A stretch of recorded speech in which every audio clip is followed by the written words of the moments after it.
నమస్కారం. NI news కి స్వాగతం. హెడ్లైన్ చూద్దాం.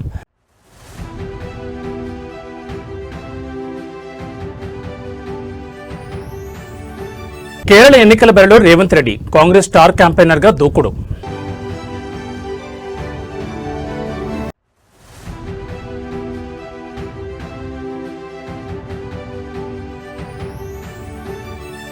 కౌశిక్ రెడ్డి చుట్టూ బిగిస్తున్న ఉచ్చు. కరీంనగర్ సిపి ఎపిసోడ్లో సిఐడి ఎంట్రీ.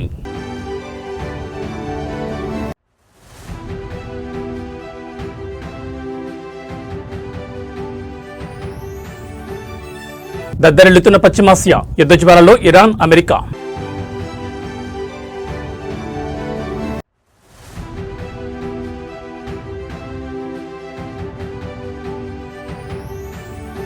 పసిడి ప్రియులకు షాక్. 1.50 లక్షల మార్కు చేరువలో బంగారు ధర.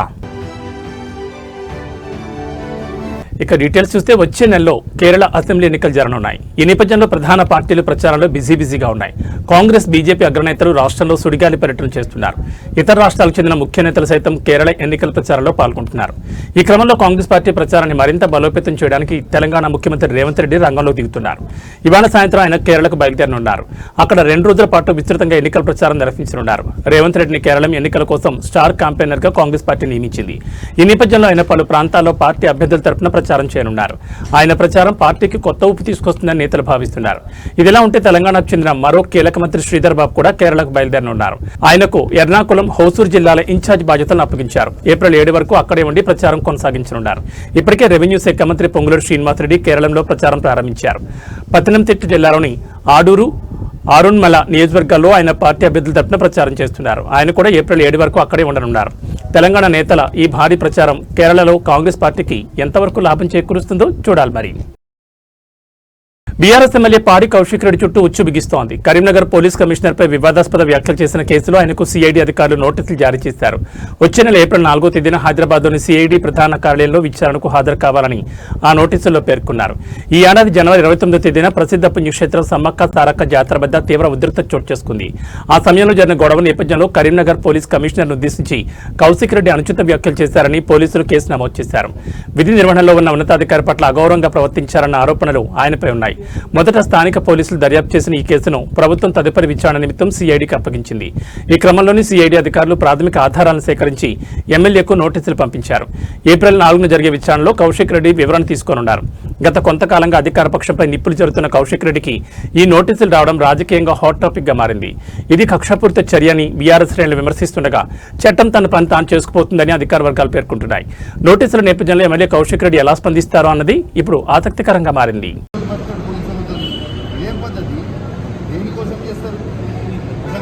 తప్పేంటి, నేను చేసిన అన్యాయం ఏంటి?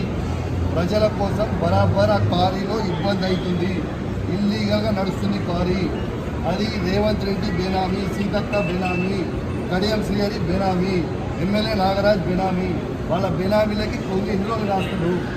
ఇదేం పద్ధతి? అసలు ఇదేం నాకు నోటీస్ ఇవ్వకుండా మీరు ఎట్లా అరెస్ట్ చేస్తారు? రేవంత్ రెడ్డి చెప్తే మీరు అరెస్ట్ చేస్తారు. రేవంత్ రెడ్డి చెప్తే మీరు అరెస్ట్ చేస్తారా? రేవంత్ రెడ్డి ఇదే కాదు కదా. రేవంత్ రెడ్డి మీ జీతం మీద రేవంత్ రెడ్డి ఇస్తారు కదా. ఇదేం పద్ధతి? ఇది పద్ధతి కాదు కదా. ఇదేం పద్ధతి? ఇది పద్ధతి కాదు కదా. ఇది పూర్తిగా అన్యాయం. రేవంత్ రెడ్డి గారు పెట్టుతున్న అక్రమ కేసు ఇది. కమలాపూర్ మండలంలో గుండేడ్ గ్రామంలో ఇల్లీగల్ మైన్ నడుస్తూ ఉంది. ఇది ఆయన రేవంత్ రెడ్డి ఆధ్వర్యంలో సీతక్క, తర్వాత కడియం శ్రీహరి, ఎమ్మెల్యే నాగరాజ్ గారి బెనామీ. ఖచ్చితంగా నిలదీస్తాం, ఖచ్చితంగా అడుగుతూనే ఉంటాం. ఊకునే ప్రసక్తే లేదు. మీరు చేస్తున్న అన్యాయం. ఇల్లీగల్ మైనింగ్ నడుస్తుంది అక్కడ. కేవలం 2.5 హెక్టర్స్ మాత్రమే ఉంటే ఇలా ఆడ ఇల్లీగల్ మైనింగ్ 20 ఎకరాలలో చేస్తూ ఉన్నారు. గుండేడ్ గ్రామ ప్రజలందరికీ కూడా చాలా ఇబ్బంది అవుతూ ఉంది. గుండేడ్ గ్రామ ప్రజలు మొత్తం కూడా ఇబ్బంది పడుతూ ఉన్నారని చెప్పి కూడా ఈ సందర్భంగా తెలియజేస్తూ ఉన్నాను.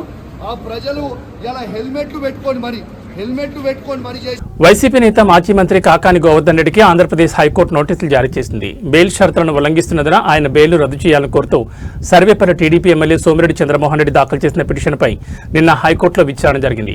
వాదనలు విన్న న్యాయమూర్తి జస్టిస్ వెంకట జ్యోతిర్మయి ఈ పిటిషన్పై సమాధానం ఇవ్వాలని కాకాన్ని ఆదేశిస్తూ నోటీసులు జారీ చేశారు. వైసీపీ ప్రభుత్వ హయాంలో నెల్లూరు జిల్లాలో ప్రభుత్వ భూమిలో క్వార్జ్ ఖనిజాన్ని అక్రమంగా తవ్వారనే ఆరోపణలతో పాటు అడ్డుకున్న గిరిజనులను కులం పేరుతో దూషించారని కాకానిపై ఎస్సీ/ఎస్టీ అట్రాసిటీ కేసు నమోదైంది. ఈ కేసులో గత ఏడాది ఆగస్టు 18న హైకోర్టు ఆయనకు షరతులతో కూడిన బెయిల్ మంజూరు చేసింది. సాక్షులను ప్రభావితం చేయొద్దని, కేసుకు సంబంధించి మీడియాతో మాట్లాడొద్దని షరతులు విధించింది. అయితే కాకాని గోవర్ధన్ రెడ్డి విలేకరుల సమావేశం నిర్వహించి ఈ కేసులో సాక్షిగా ఉన్న పిటిషనర్ సోమిరెడ్డితో పాటు ఇతర సాక్షులను బెదిరిస్తున్నారని సోమిరెడ్డి తరపు న్యాయవాది కె పల్లవి కోర్టుకు తెలిపారు. ఇది కోర్టు విధించిన బెయిల్ షరతులను ఉల్లంఘించడమేనని, అందువల్ల ఆయన బెయిల్ను వెంటనే రద్దు చేయాలని వాదించారు. ఈ వాదనలను పరిగణలోకి తీసుకున్న హైకోర్టు కౌంటర్ దాఖలు చేయాలని కాకాన్ని ఆదేశిస్తూ విచారణను వాయిదా వేసింది. ఒక లేఖ రాసింది.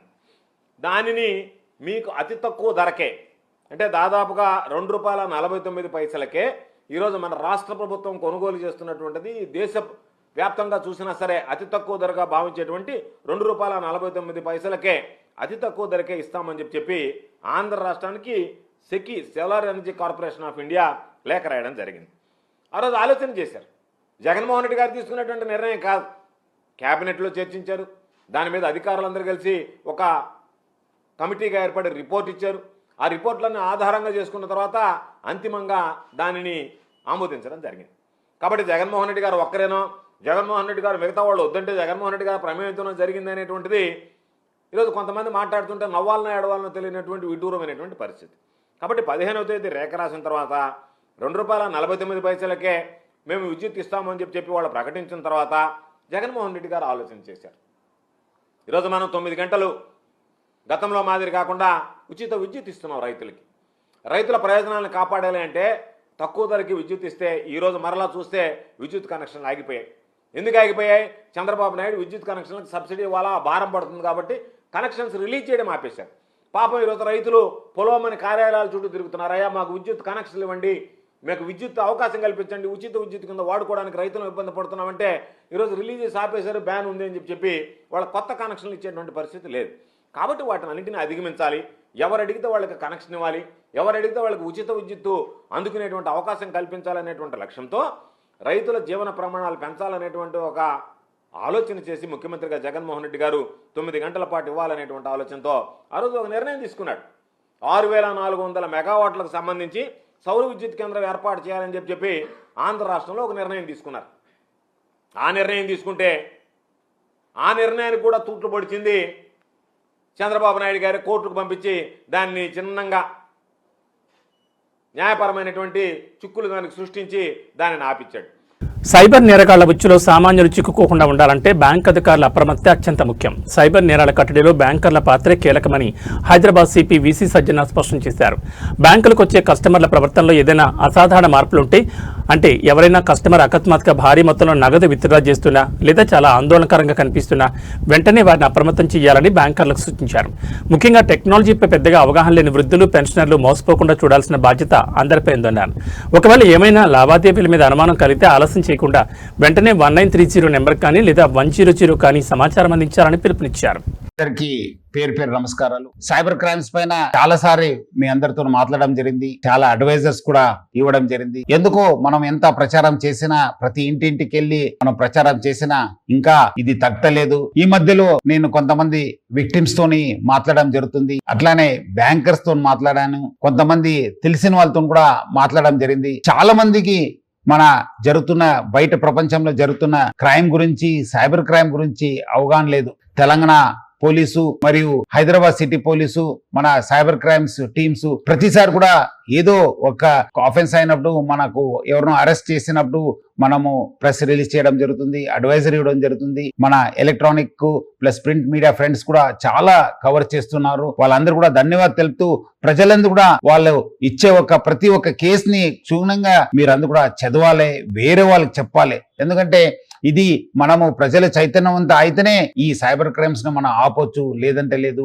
మన ట్వీట్ కావచ్చు, లేదంటే సిటీ పోలీస్ ఇచ్చే ప్రతి ఒక్క ప్రకటన కూడా మీరు జాగ్రత్తగా చదవాలి. మీరు పబ్లిక్ ఒకటే కాదు, బ్యాంకర్స్ ముఖ్యంగా చాలా మంది బ్యాంకర్స్ కి అవగాహన లేదు సైబర్ క్రైమ్స్. ఎందుకంటే వాళ్ళు they are the custodians of public money. Bankers ఈ మధ్యలో బ్యాంకర్స్ తో మీటింగ్ లో చూశాను, చాలా మందికి వాళ్ళ బ్యాంక్స్ లో. విశాఖపట్నం గాజువాకలో సంచలనం సృష్టించిన మౌనిక హత్య కేసులో ఒళ్ళు గగుర్పుచ్చే నిజాలు వెలుగులోకి వచ్చాయి.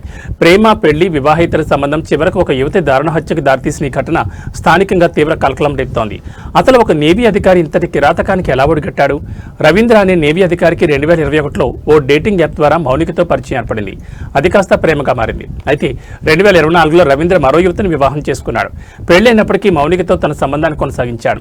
ఇటీవల రవీంద్ర భార్య కాన్పు కోసం పుట్టింటికి వెళ్లడంతో ఇదే అదనుగా భావించి మౌనికను తన ఇంటికి పిలిపించుకున్నాడు. ఈ క్రమంలోనే ఇద్దరి మధ్య తీవ్రస్థాయిలో గొడవ తలెత్తింది. దీంతో రవీంద్ర పథకం ప్రకారం మౌనికను గొంతు పిసికి హత్య చేశాడు. అంతటితో కాకుండా మృతదేహాన్ని మాయం చేసేందుకు అత్యంత అమానుషమైన మార్గాన్ని ఎంచుకున్నాడు. మృతదేహాన్ని ముక్కలు ముక్కలుగా నరికి తల మరియు చేతులను అడవివరం రోడ్డు సమీపంలో పెట్రోల్ పోసి తగలబెట్టాడు. ఇక మొండెం భాగాన్ని ఇంట్లోని ఫ్రిడ్జ్ లో దాచిపెట్టగా కాళ్లను ఒక సూట్ కేసులో భద్రపరిచాడు. అయితే పోలీసుల నుంచి తప్పించుకోవడం సాధ్యం కాదని గ్రహించిన రవీంద్ర చివరికి గాజువాక పోలీసుల ఎదుట లొంగిపోయాడు. నమస్కారం. మనందరికి తెలిసిందే, నిన్న చాలా దారుణమైన మర్డర్ మన గాజువాక ప్రాంతంలో జరిగింది.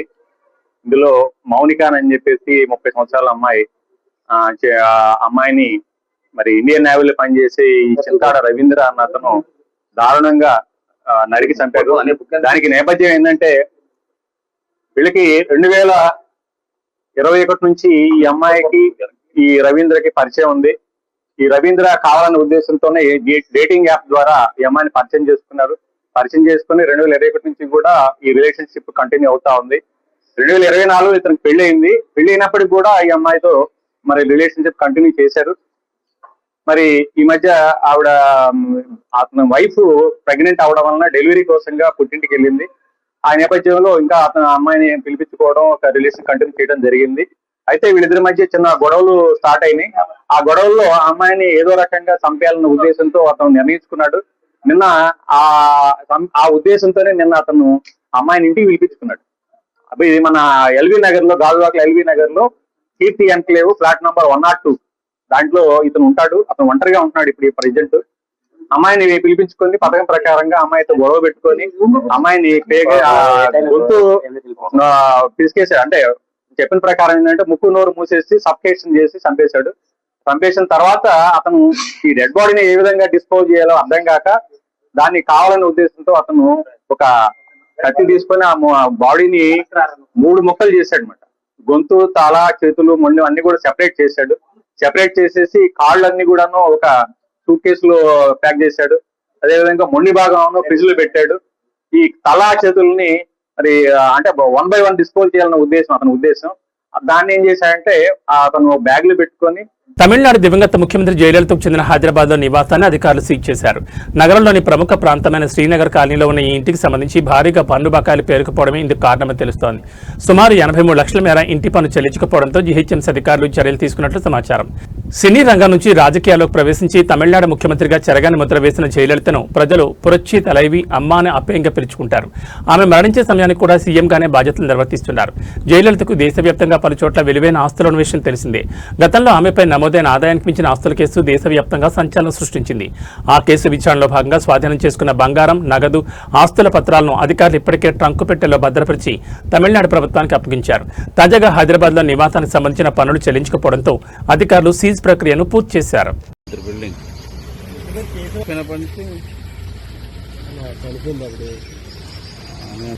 అది కట్టడం లేక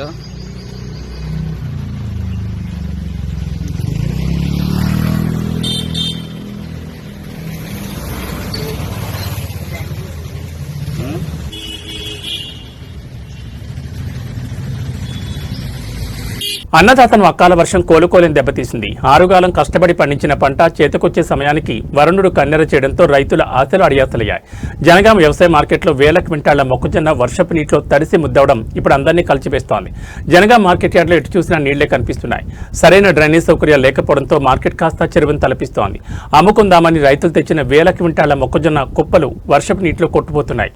యార్డ్లో తగినన్ని షెడ్ల సౌకర్యం లేకపోవడమే ఈ నష్టానికి ప్రధాన కారణమని రైతులు ఆగ్రహం వ్యక్తం చేస్తున్నారు. కళ్ల ముందే తాము పండించిన ధాన్యం తడిసిపోతుంటే ఏం చేయాలో దిక్కుతోచక రైతులు కన్నీరు మున్నీరవుతున్నారు. ప్రభుత్వం తక్షణమే స్పందించి తేమ శాతంతో సంబంధం లేకుండా తడిసిన మొక్కలను కొనుగోలు చేయాలని డిమాండ్ చేస్తున్నారు. అలాగే భవిష్యత్తులో ఎలాంటి నష్టాలు జరగకుండా మార్కెట్ యార్డులలో షెడ్ల సౌకర్యాన్ని పెంచాలని కోరుతున్నారు.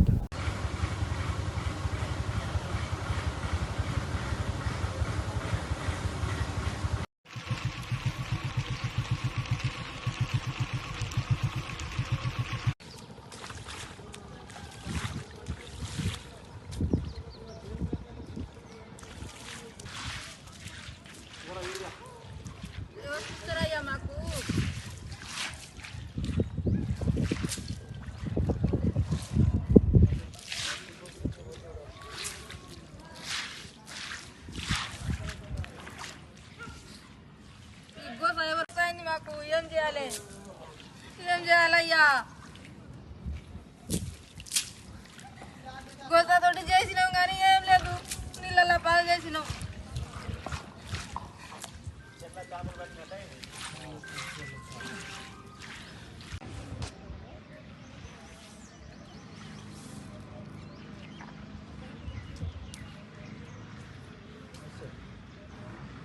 ఆదుకోవాలయ్యా, 6 నెలల కష్టం చేసిన కష్టం అంతా నీళ్ళ పాలైందయ్యా.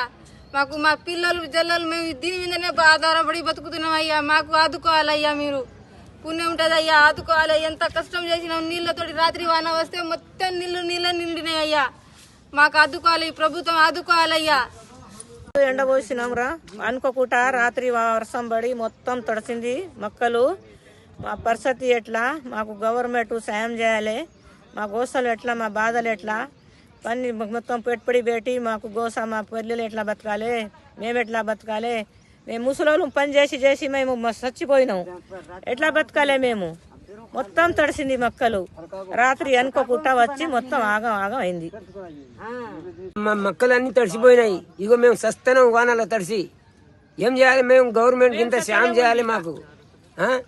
మేము గిట్ల తడిసి ఎంత మాకు పడదలు లేవు, ఏం లేవు. ఈ వానలు అంతా కొట్టుకుపోతుంది మొక్కజొన్నలు, ఎట్లా బతకాలి? మాకు కొంచెం సాయం చేయాలి గవర్నమెంట్. చాలా ఇబ్బంది అవుతుంది, మొక్కలన్నీ వానకు తడిసిపోయినాయి, నీళ్ళకి వెళ్ళి వరద వచ్చింది. గవర్నమెంట్ సాయం చేయాలి. మరి నెల్లూరు జిల్లాలో ఓ గూడ్స్ రైలు పట్టాలు తెప్పింది. దీంతో పలు రైళ్ల రాకపోకలకు అంతరాయం ఏర్పడింది. కొమరపూడి రైల్వే జంక్షన్ సమీపంలో ట్యాంకర్ గూడ్స్ రైలు పట్టాలు తెప్పింది. ఈ ఘటనలో 2 ట్యాంకర్ వ్యాగన్లు బోల్తా పడ్డాయి. సమాచారం అందిన వెంటనే రైల్వే అధికారులు సిబ్బంది హుటాహుటిన సంఘటనా స్థలానికి చేరుకున్నారు. ట్యాంకర్ వ్యాగన్లను యథాస్థితికి తీసుకురావడానికి దాదాపు 200 మంది సిబ్బంది, ఉద్యోగులు తీవ్రంగా కృషి చేస్తున్నారు.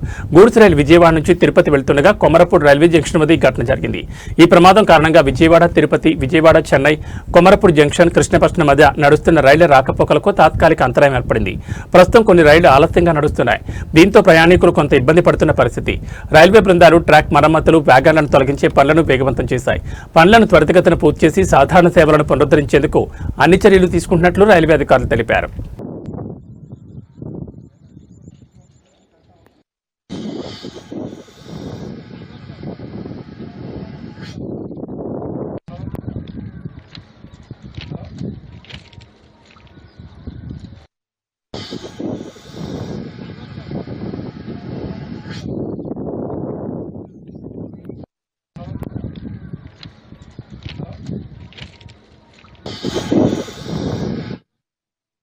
వేసవికాలం వచ్చేసింది. చల్లచల్లగా ఏదో ఒకటి తాగాలనిపిస్తుంది. కానీ మీరు తాగే లస్సీ లేదా తిని ఐస్ క్యాండీ ఎంతవరకు సురక్షితం? భాగ్యనగరంలో వెలుగు చూసిన ఈ ఘటన వింటే మీరు షాక్ అవుతారు. అపరిశుభ్ర వాతావరణంలో ప్రాణాంతకమైన కెమికల్స్ కలుపుతూ ఐస్ క్యాండీలు, లస్సీ తయారు చేస్తున్న ఒక కేంద్రాన్ని గోల్కొండ టాస్క్ ఫోర్స్ పోలీసులు రట్టు చేశారు. ఎటువంటి ట్రేడ్ లైసెన్స్ కానీ, ఫుడ్ లైసెన్స్ కానీ లేకుండా గుట్టుచప్పుడు కాకుండా సాగుతున్న ఈ దందాపై పోలీసులు మెరుపుదాడులు నిర్వహించారు. నిర్వాహకుడు సయ్యద్ ముషరఫుద్దీన్ ప్రజల ప్రాణాలతో చెలగాటమాడుతూ హానికరమైన రసాయనాలను రంగుల కోసం, రుచి కోసం వాడుతున్నట్లు పోలీసులు గుర్తించారు. ఇలాంటి కల్తీ ఆహార పదార్థాల పట్ల ప్రజలు అప్రమత్తంగా ఉండాలని అధికారులు హెచ్చరిస్తున్నారు. నిందితుని అదుపులోకి తీసుకున్న పోలీసులు ఆ కేంద్రాన్ని సీజ్ చేశారు.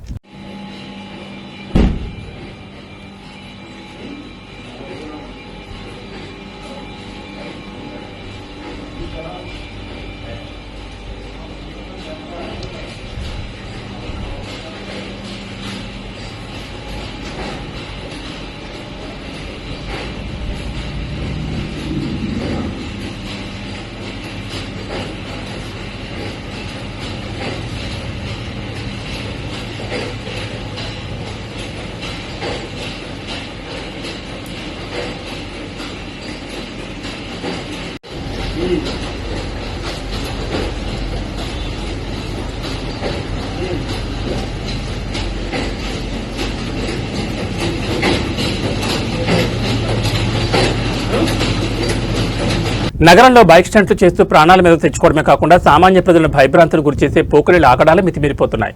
తాజాగా అత్తాపూర్ ప్రధాన రహదారిపై కొందరు యువకులు ఏకంగా పోలీసుల ముందే ప్రమాదకర విన్యాసాలు చేస్తూ రెచ్చిపోయారు.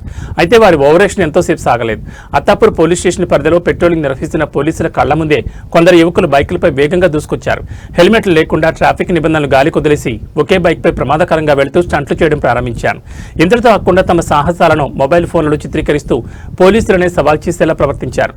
పోలీసుల సమక్షంలోని ఇంతటి తెగింపు ప్రదర్శించడంతో అత్తాపూర్ పోలీసులు తక్షణమే అప్రమత్తమయ్యారు. నిబంధనలు ఉల్లంఘించి పారిపోవడానికి ప్రయత్నించిన ఆ యువకులను పోలీసులు సినిమా ఫక్కీలు వెంబడించారు. ఎట్టకేలకు వారిని చుట్టుముట్టి అదుపులోకి తీసుకున్నారు. పట్టుబడిన యువకులపై వివిధ సెక్షన్ల కింద కేసులు నమోదు చేసినట్లు పోలీసులు తెలిపారు. వారి వాహనాలు సీజ్ చేయడంతో పాటు వారి తల్లిదండ్రులను పిలిపించి కౌన్సిలింగ్ ఇచ్చేందుకు సిద్ధమవుతున్నారు. రోడ్లపై స్టంట్లు చేస్తూ ఇతరుల ప్రాణాలకు ముప్పు కలిగిస్తే సహించేది లేదు. సోషల్ మీడియా రీల్స్ కోసం ఇలాంటి పిచ్చి పనులు చేస్తే కఠిన చర్యలు తప్పవని పోలీసులు హెచ్చరించారు. దాడులు ప్రతిదాడులతో పశ్చిమాసియా దద్దరిల్లుతోంది. కువైట్ జెండాతో ఉన్న ఆయిల్ ట్యాంకర్పై ఇరాన్ దాడి చేసింది. ఈ దాడికి ప్రతీకారంగా ఇరాన్లో అమెరికా పెద్ద ఎత్తున పేలులకు పాల్పడింది. మరోవైపు జెరూసలేంలో బాంబుల మూతలు వినిపించినట్టు తెలుస్తోంది.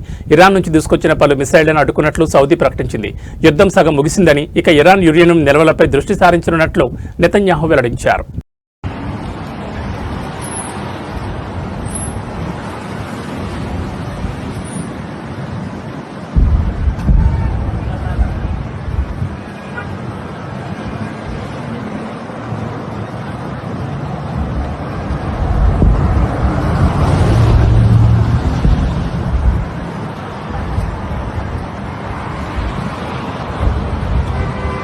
పసిడి ప్రియులు కొనుగోలుదారులకు బంగారం ధర షాక్ ఇచ్చింది. మంగళవారం ఉదయం బులియన్ మార్కెట్లో 24 క్యారెట్ల బంగారం 10 గ్రాముల ధర 1030 పెరిగి 1,49,290కి చేరింది. అలాగే 22 క్యారెట్ల బంగారం 10 గ్రాముల ధర 950 పెరిగి 136,850కి చేరింది. మున్ముందు పెళ్లిళ్లు చేసుకునే జంటలు బంగారం కొనుగోలు చేయాలంటే కాస్త ఎక్కువ ఖర్చు చేయాల్సిన పరిస్థితి నెలకొంది. కాగా వెండి ధర మాత్రం కాస్త రిలీఫ్ ఇచ్చింది. కిలో వెండిపై 5,000 తగ్గింది. ప్రస్తుతం వెండి ధర 2,50,000గా ఉంది.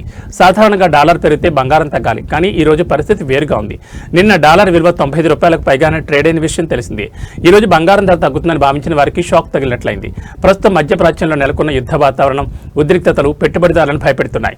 ఇటువంటి అస్థిర పరిస్థితుల్లో షేర్లు, కరెన్సీల కంటే బంగారం సురక్షితమైందని భావిస్తారు. అందుకే డాలర్ పెరిగినా ప్రపంచవ్యాప్తంగా అందరూ బంగారాన్ని కొనడం వల్ల డిమాండ్ పెరిగి ధర పెరిగింది.